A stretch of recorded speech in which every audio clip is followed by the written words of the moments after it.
This is the first thing I have understood. Time is the echo of an axe within a wood.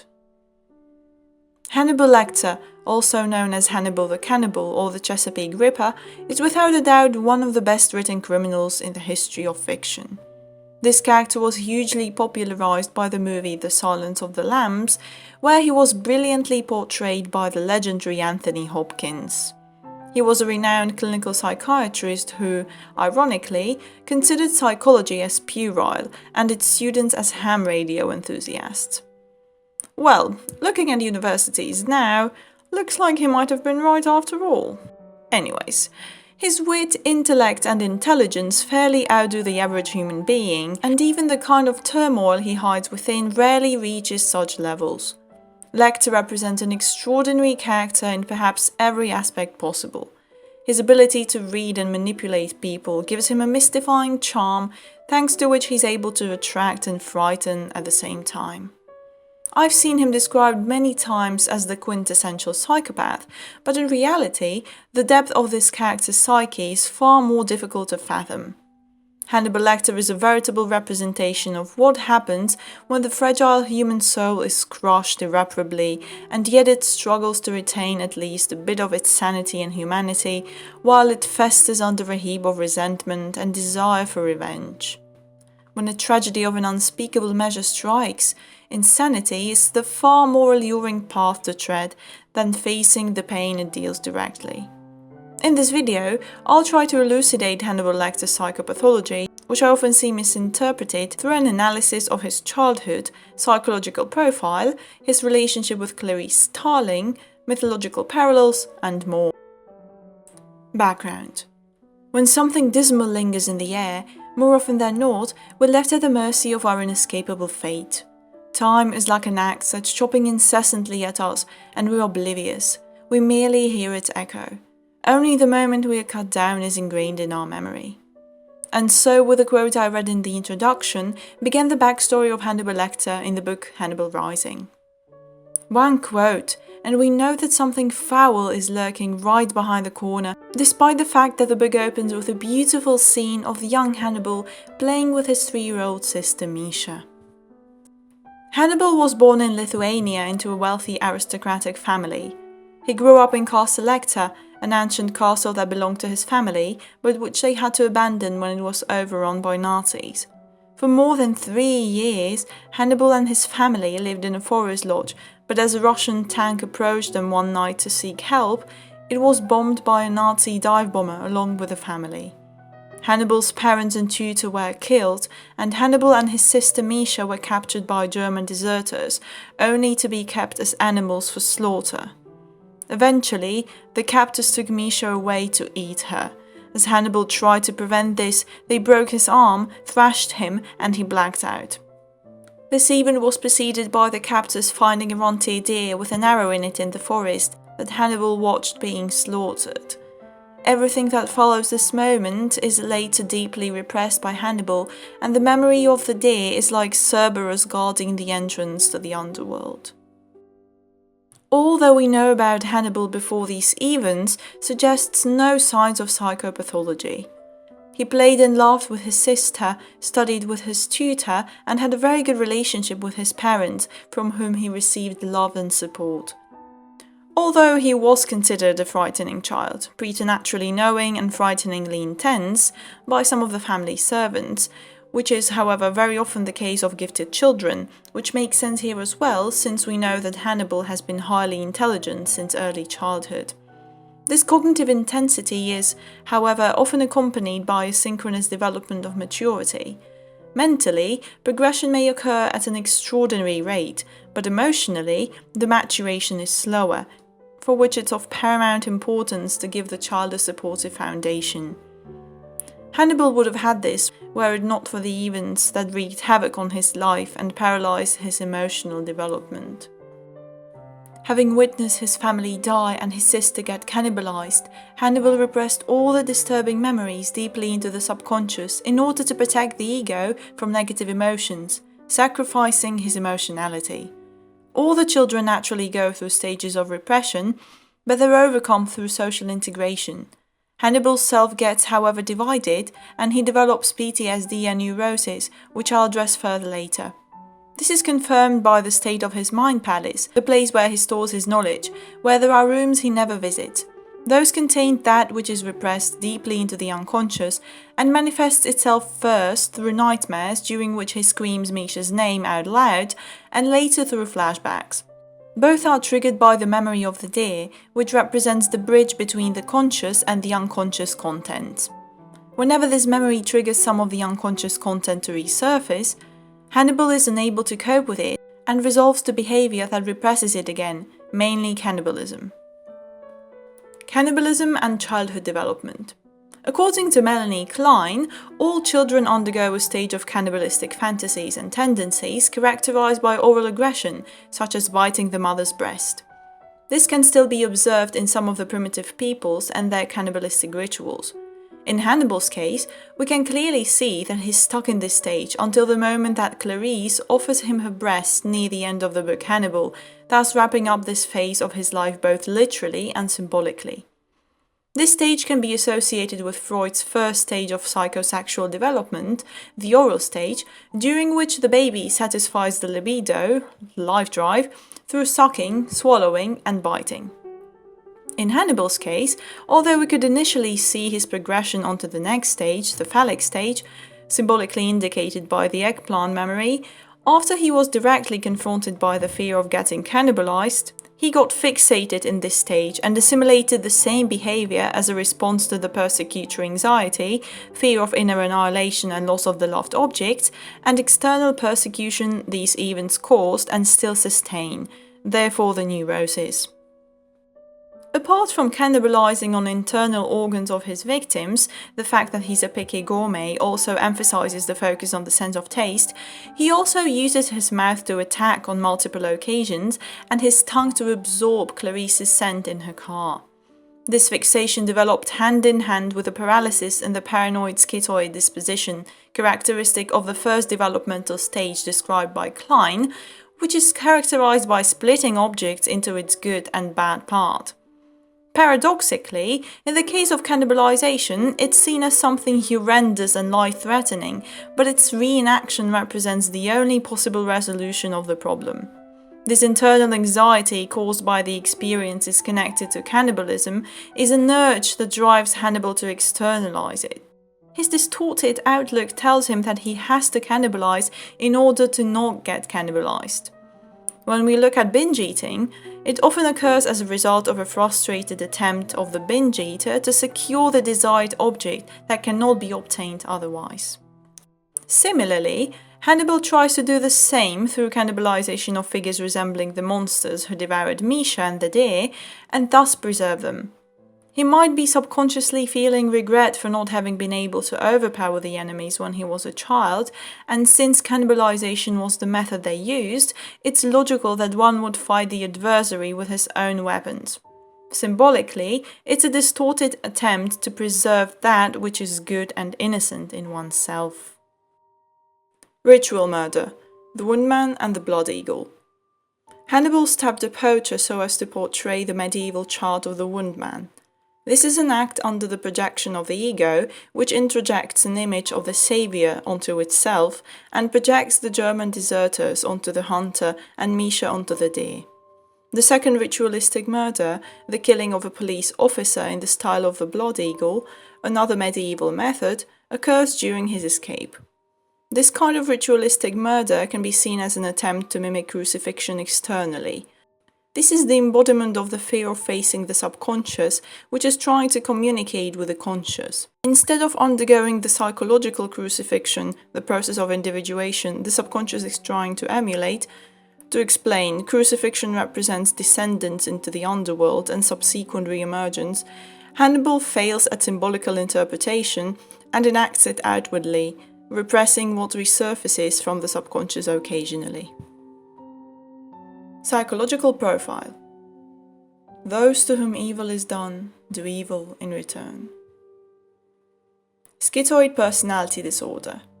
Hannibal doesn't entirely fall within the schizoid personality disorder criteria, as he's only emotionally detached to an extent. I describe what he experiences as an emotional roller coaster. Although he's described as having a monstrous amount of self-control, it can be attributed to the size of the fear that the repressed will resurface. He's emotionally cold, but that's partially repression and partially facade. He also does get satisfaction from various activities and enjoys social contact, although that more for narcissistic reasons. Neither is he indifferent to praise or criticism, as he desires acknowledgement greatly. He does, however, abstain from forming close relationships. What also coincides is that in general, schizoid patients are difficult to analyse because of their withdrawn, unemotional attitude and narcissistic features. They tend to be detached and hostile towards any attempt at analysis, which we could certainly witness in Hannibal on various occasions. The nurse he attacked tried to perform EKG on him, and he refused to fill any questionnaires. This estrangement suggests that parts of the personality and emotions are split off. Hannibal also forms schizoid object relations. The good parts of his self are projected onto Clarice, who becomes predominantly loved and admired to an obsessive level. This is, however, of narcissistic nature because she represents the good part of the self. The desire to control her seems to be a deflected need to control part of the self. Subconsciously, he's driven to repair and restore these parts of the self, but since they're projected onto someone else, the only way to achieve so is to control the person. At the end of Hannibal, he's trying to completely subjugate Clarice, but fails to do so as she's too strong-willed. These parts are symbolically represented by Misha, whom we know he wants to restore back to life. That's of course impossible, and since we know that Hannibal is incapable of symbolical interpretation and takes everything literally, hence the wish. What is truly the case is that Misha is his split-off personality, lost innocence, all the good traits and emotionality which survive despite the trauma, what is found exactly in Clarice. Abuse and PTSD. Lecter is the epitome of how great the consequences of a disrupted childhood development can be.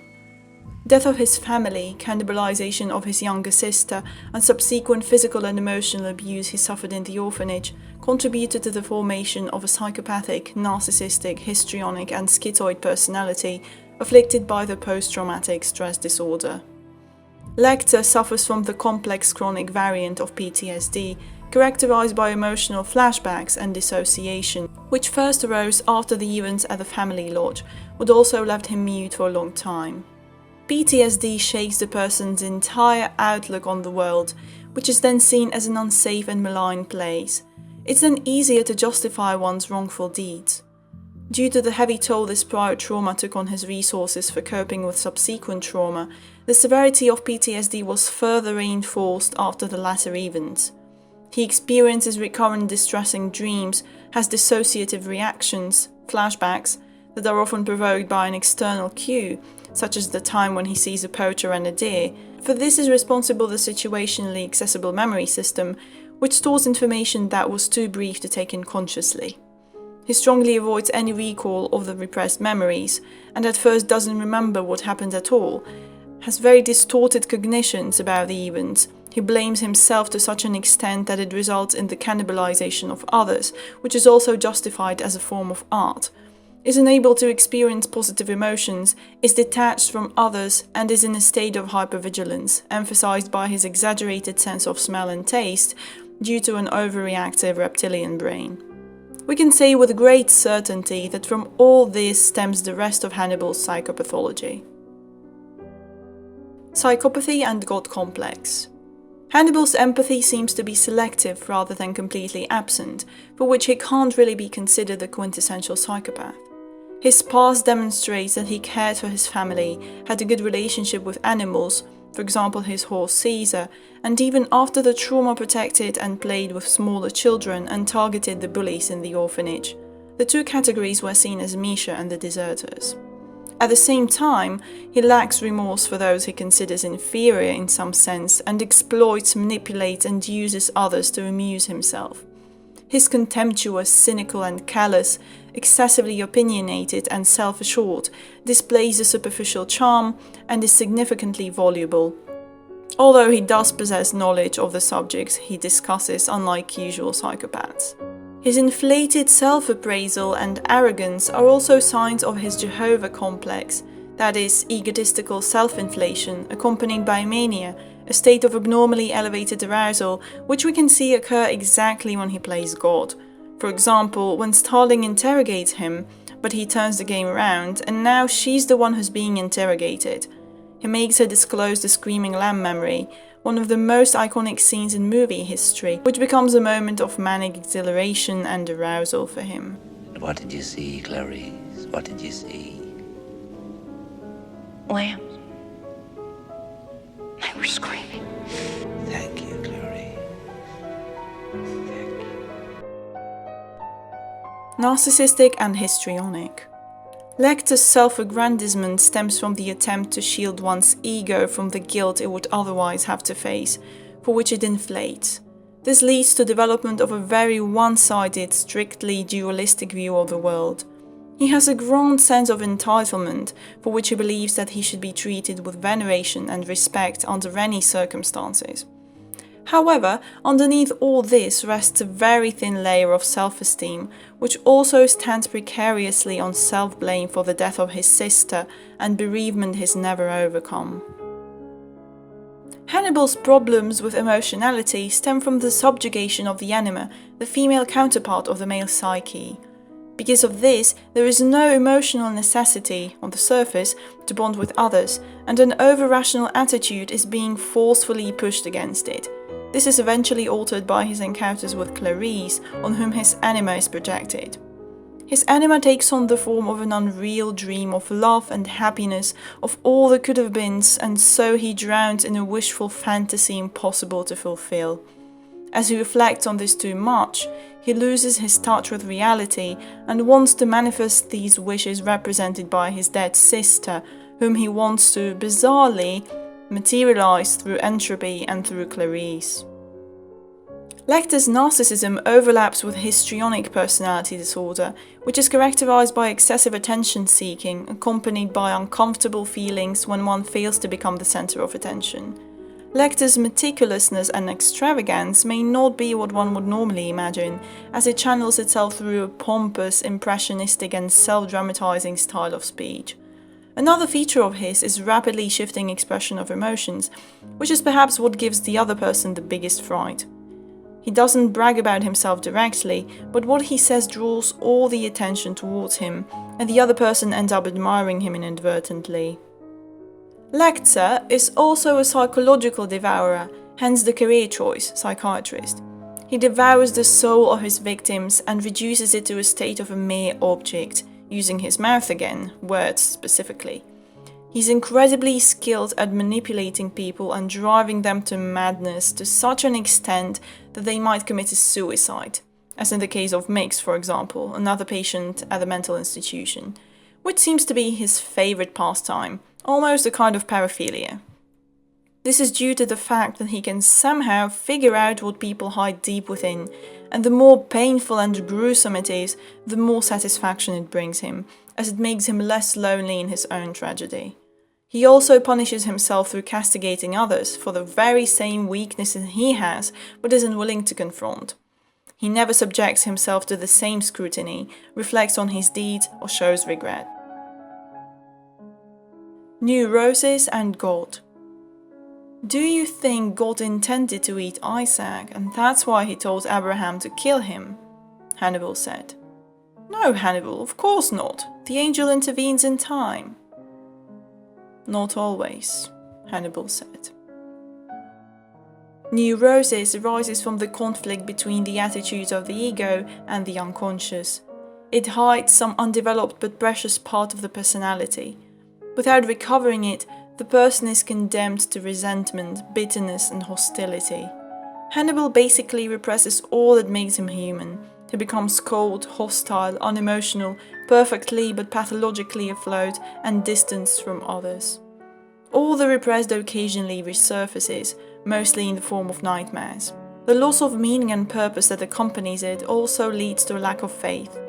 Hannibal himself mentions that he lost all belief in God, as such a God would be highly unjust because of what happened to his family. This is characteristic of people suffering from neuroses, as they lose all sense of meaning and purpose in life and any religious belief to turn to. This distorted belief aids in justification of his own acts, since if there is such omnipotence and lack of mercy, one can act under the same precepts to defy it, hence his God complex. Relationships. Clarice. Clarice is at the mercy of her own troubled past, which she wants to get rid of, for which she lets herself be tricked into playing Lecter's game. It's interesting how their conversations begin with Clarice being the interrogator, but Lecter always shifts the roles very early on into the dialogue and adopts the leading position. She's then at the mercy of what he's willing to disclose, and it's always just a bit. She's treating a freshly baked loaf for mere breadcrumbs. This wreaks havoc on her psyche. It's as if she were undergoing involuntarily the process of psychoanalysis. Her neurosis, daddy issues, stems from the death of her beloved father and witnessing the slaughtering of the lambs. This represents a parallel to Lecter's past, death of his sister and witnessing the slaughtering of a deer. She ends up projecting her animus onto Lecter and thus starts seeing her father in him. This projection is transferred from the FBI onto Lecter. Both her and Hannibal are trying to fill the void of someone they can't bring back. Their anima and animus basically seek each other out, as Lecter's anima must transfer from mere fantasy to reality and guide him into his inner world, whilst Clarice's animus possesses her in terms of her rigid sense of justice, because of her father, which must be expanded. Since both complementarily offer the other what they need, these apparent diametrically opposed characters become attracted to each other. Hannibal and Clarice's story in the end ends up following the path of the Beauty and the Beast narrative, which is a metaphor for the process symbolizing the manner in which the animus becomes conscious. She can't blindly trust the beast but has to find him again and confront him. The others. His relationships with other people is based strictly on psychological torment, except for Lady Murasaki, who becomes the first substitution for Misha but with sexual connotations. He makes Will Graham doubt himself, tortures Jack Crawford's conscience through his wife, and so on. The impact of all this is great because it always contains some truths that people refuse to face. Mythology. Hannibal's character was clearly inspired by the famous Carthaginian general Hannibal, considered one of the greatest military tacticians in history, and a certain Mexican doctor who killed his boyfriend in the 50s and sliced him into pieces to fit into a box. A wild combination indeed, but it seemed to work successfully. The meaning of the name Hannibal is God is gracious. As for the mythological meaning of cannibalism, we can see it echoed symbolically even in Christianity through the Eucharist, the symbolic consumption of the God's flesh and blood, where it means partaking in the teachings of Jesus. The fear of getting devoured is deeply rooted in us, as it stems from ancestral fears when to get eaten was a genuine possibility. This metamorphosed into a great number of children's fairy tales, such as Little Red Riding Hood, the wolf, Pinocchio, the whale, or Hansel and Gretel, the witch, and through the characters such as vampires and zombies. In psychoanalysis, this represents the phenomenon of incorporation, that is, a primitive wish to unite with an object. It's characteristic of the oral phase, in which Hannibal is stuck, as we could see, and serves as the foundation for identifications later in life. Therefore, there's something both repulsive and alluring about it. Deer and lamb. The strong association with these animals suggests problems at the animalistic, basic level of the individual development, which is exactly the case of both Hannibal and Clarice. The slaughter they witness is not only literal but also deeply symbolical. The dream of childhood is ended abruptly, the innocence and naivety are slaughtered.